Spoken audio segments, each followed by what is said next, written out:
નમસ્તે મિત્રો, ગુજરાતી ફ્લા ચેનલમાં આપનું હાર્દિક સ્વાગત છે। તો મિત્રો આપણે આજના વિડીયોમાં આપણે ચર્ચા કરવાના છીએ કે આપણે કોઈ પણ પ્રોપર્ટીને આપણે સર્ચ કરવી હોય તો આપણે કઈ રીતે સર્ચ કરી શકાય તેના વિશે આપણે આજે સ્ટેપ બાય સ્ટેપ આપણે સંપૂર્ણ માહિતી આપણે લેવાના છીએ। તો આપણે કોઈ પણ પ્રોપર્ટી એટલે કે કોઈ પ્લોટ હોય કે મકાન હોય, ફ્લેટ હોય કે ખેતીની જમીન હોય, તે કોઈ પણ પ્રોપર્ટીને આપણે ઘરે બેઠા આપણે ઓનલાઈન આપણે સર્ચ કરી શકીએ છીએ અને એ પણ આપણે ફ્રીમાં સર્ચ કરી શકીએ છીએ। તો એ સર્ચ કરવાની જરૂર આપણે ક્યારે પડે છે કે જ્યારે પણ આપણે કોઈ પણ પ્રોપર્ટી આપણે ખરીદતા હોય, એટલે કે કોઈ મકાન આપણે ખરીદતા હોય તે પહેલાં તેના ઉપર કોઈ મોર્ગેજ નથી થઈ ગયું ને, એટલે કે કોઈ લોન તો નથી લીધેલી ને, તે આપણે સર્ચ કરવું જરૂરી છે। કોઈ આપણે ખેતીની જમીન આપણે ખરીદતા હોય તો એ ખેતીની જમીન ઉપર કોઈ બોજો તો નથી ને, એટલે કે કોઈ બાનાખત તો નથી થઈ ગયું ને, એ તમારા 7/12માં તમને નહીં દેખાડે કોઈ બાનાખત થઈ ગયું હોય તો એ આપણે સર્ચ કરવી તો જ આપણને ખબર પડે કે એમાં બાનાખત થયેલું છે। તો આવી રીતે તમારે પ્રોપર્ટી તમારે સર્ચ કરવી જરૂરી છે કોઈ પણ મિલકત ખરીદતા પહેલાં।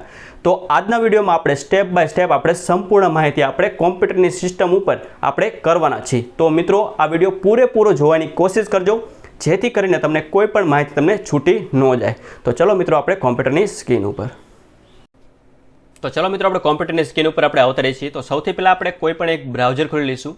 તો આપણે કોઈ પણ એક બ્રાઉઝર ખોલી લઈએ। અહીં બ્રાઉઝર ખોલ્યા બાદ અહીં તમારે ગૂગલમાં તમારે સર્ચ કરવાનું રહેશે garvi.gujarat.gov.in। આ વેબસાઇટ તમારે સર્ચ કરીને તમારે એન્ટર કરી લેવાનું રહેશે, એટલે જે ગુજરાત સરકારની જે ઓફિશિયલ વેબસાઇટ છે એ આ પ્રકારે તમારે ખુલી જશે। તો આ ગરવી 2.0 વેબસાઇટનો ઉપયોગ શા માટે કરવામાં આવતો હોય છે? તો દસ્તાવેજને લગતા કોઈ પણ કામ માટે આપણે આ ગરવી 2.0નો આપણે ઉપયોગ કરતા હોય છે।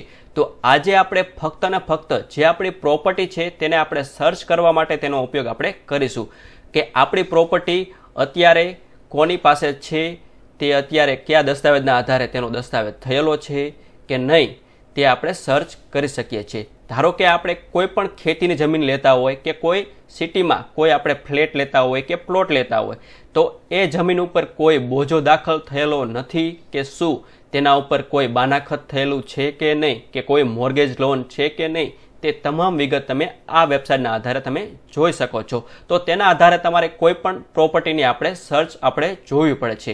તો આપણે પૈસા ભરીને પણ આપણે સર્ચ રિપોર્ટ આપણે કરી શકતા હોય છીએ, પણ આપણે આજના વિડીયોમાં આપણે ફક્ત ને ફક્ત આપણે ફ્રીમાં એટલે કે પૈસા ભર્યા વગર આપણે કોઈ પણ પ્રોપર્ટીની આપણે સર્ચ આપણે કરવાના છીએ। એટલે કે આપણે પ્રોપર્ટી આપણે સર્ચ કરીશું કે એ આપણી જે મિલકત છે તેમાં કોઈ બોજો છે કે નહીં, કે સામેવાળી મિલકત એટલે કે આપણે જે મિલકત આપણે ખરીદવાના હોય કે આપણે પરચેસ કરવાના હોય એ મિલકત ઉપર કોઈ લોન કે બોજો નથી ને, તે પણ આપણે જોઈ શકીએ છીએ। તો તેના માટે તમારે ક્યાં જવાનું છે તે તમામ વિગત આપણે આજે સ્ટેપ બાય સ્ટેપ આપણે શીખવાના છીએ।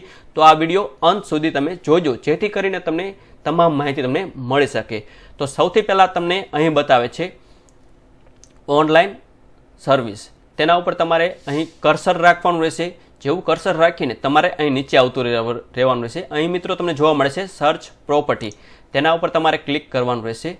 જેવું તમે તેના ઉપર ક્લિક કરશો એટલે મિત્રો અહીં પ્રોપર્ટી વાઇઝ આવશે, નેમ વાઇઝ આવશે, ડોક્યુમેન્ટ નંબર વાઇઝ આવશે અને ડેટ ઓફ રજિસ્ટ્રેશન અને લાસ્ટમાં આવે છે ડાઉનલોડ સ્કેન ડોક્યુમેન્ટ। તેનો વિડીયો આપણે ઓલરેડી મૂકેલો છે કે આપણે દસ્તાવેજની કોપી આપણે ફ્રીમાં ડાઉનલોડ કરવી હોય, આપણે દસ્તાવેજની ઝેરોક્સ, તો અહીં ડાઉનલોડ સ્કેન ડોક્યુમેન્ટ ઉપર જઈને આપણે કરી શકીએ છીએ। પણ આપણે આજના વિડીયોમાં આપણે પ્રોપર્ટી આપણે સર્ચ કરવાના છીએ, તો આપણે પહેલો ઓપ્શન જ આપણે રાખવાનો છે સર્ચ બાય પ્રોપર્ટી વાઇઝ।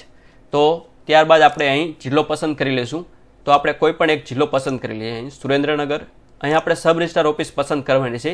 તમારે જે લાગુ પડતી હોય સબ રજિસ્ટ્રાર ઓફિસ એ તમારે સિલેક્ટ કરી લેવાની છે। તો મેં અહીં સિલેક્ટ કરી લીધી છે। ત્યારબાદ અહીં તમારે કયા ગામની તમે પ્રોપર્ટી સર્ચ કરવા માગો છો એ તમારે ગામ પસંદ કરી લેવાનું છે। તો હું પસંદ કરી લઉં છું અહીં વઢવાણ। તો ત્યારબાદ તમારે અહીં જે આપણે પ્રોપર્ટી છે તેનો પ્રકાર કયો પ્રકારનો છે એ તમારે પસંદ કરવાનો રહેશે। જો મિત્રો તમારે એગ્રીકલ્ચરની પ્રોપર્ટી હોય તો તમારે એગ્રીકલ્ચર કરવાનું રહેશે। રેસિડેન્સી એટલે કે તમારે પ્લોટ કે મકાન હોય તો તમારે રેસિડેન્સી પસંદ કરી લેવાનું છે, કે કોમર્શિયલ કોઈ પણ તમારે શોપ હોય તો તમારે કોમર્શિયલ સિલેક્ટ કરી લેવાનું છે। તમારી પ્રોપર્ટી કયા પ્રકારની છે, તે જમીનનો પ્રકાર શું છે એ પ્રકારે તમારે પસંદ કરી લેવાનું છે। તો હું અત્યારે કોઈ પણ એક પ્રોપર્ટી પસંદ કરી લઉં છું રહેણાંકની। તો ત્યારબાદ તમારે અહીં એ સર્વે નંબર વાઇઝ આવે છે કે બ્લોક નંબર છે કે ટીપી છે કે સિટી સર્વે નંબર છે એ તમારે પસંદ કરી લેવાનું છે. તો એ પ્રોપર્ટીનો આપણે સર્વે નંબર હાલમાં ચાલુ છે તો હું સર્વે નંબર પસંદ કરી લઉં છું. તો અહીં આપણે સર્વે નંબર નાખીશું જે પણ પ્રોપર્ટી જે મારે લાગુ પડતી હોય એ જોવા માટે. અહીં તમારે અરજદારમાં નામ નાખવાનું રહેશે. તો હું અરજદારમાં મારું નામ અહીં નાખી દઉં છું. ત્યારબાદ હું અહીં મારો મોબાઈલ નંબર નાખવાનો રહેશે. તમારે જે તમારો મોબાઈલ નંબર લાગુ પડતો હોય એ મોબાઈલ નંબર તમારે નાખવાનો રહેશે. તો ચલો હું મારો મોબાઈલ નંબર અહીં નાખી દઉં છું. મોબાઈલ નંબર નાખ્યા બાદ અહીં તમારે સામે કેપ્ચો આવે છે એ કેપ્ચો ભરી લેવાનો રહેશે. તો ઝડપી તમારે કેપ્ચો ભરી દેવાનો રહેશે સાચો, અને ત્યારબાદ સેન્ડ વેરિફિકેશન કોડ ઉપર તમારે સિલેક્ટ કરી લેવાનું રહેશે. તો ચલો હું તેના ઉપર ક્લિક કરી લઉં છું. એટલે તમારા જે મોબાઈલ હોય એમાં તમારે એક ઓટીપી આવશે એ ઓટીપી નાખી દેવાનું રહેશે. તો ચલો હું ઝડપી ઓટીપી નાખી દઉં છું. અહીં ઓટીપી નાખ્યા બાદ અહીં તમારે verify code end gate detail ઉપર તમારે ક્લિક કરવાનું રહેશે. જેવું તમે તેના ઉપર ક્લિક કરશો એટલે તમારી પ્રોપર્ટી અહીં વેરીફાઈડ થઈ જશે અને તમારો ઓટીપી વેરીફાઈડ થયા બાદ અહીં મિત્રો તમારે નીચેની જે પણ પ્રોપર્ટી તમે નાખી છે એ નીચે તમને બતાવી દેશે. તો ત્યારબાદ તમારે અહીં કર્સર નીચે લઈ લેવાનું રહેશે. જેવું તમે કર્સર નીચે લેશો એટલે તમે જે પ્રોપર્ટી તમે સર્ચ કરી હતી હમણે કે જે સર્વે નંબર તમે સર્ચ કર્યો હતો એ સર્વે નંબરની લગતી તમારે તમામ વિગત અહીં બતાવી દેશે કે તમારે કયો પ્લોટનો દસ્તાવેજ કર્યો છે કે નહીં એ સર્વે નંબર અહીં બતાવે છે. Revenue survey number 1930. તો 1900 નંબરનો જે 1930 નંબરના રેવન્યુ સર્વે નંબરને લગતી જે પણ અત્યાર સુધીની અહીં તમને 2007થી લઈને અત્યાર સુધીની એટલે કે તમારે જેટલી ઓનલાઈન પ્રોપર્ટી છે તે તમામ સર્ચ તમને બતાવી દેશે.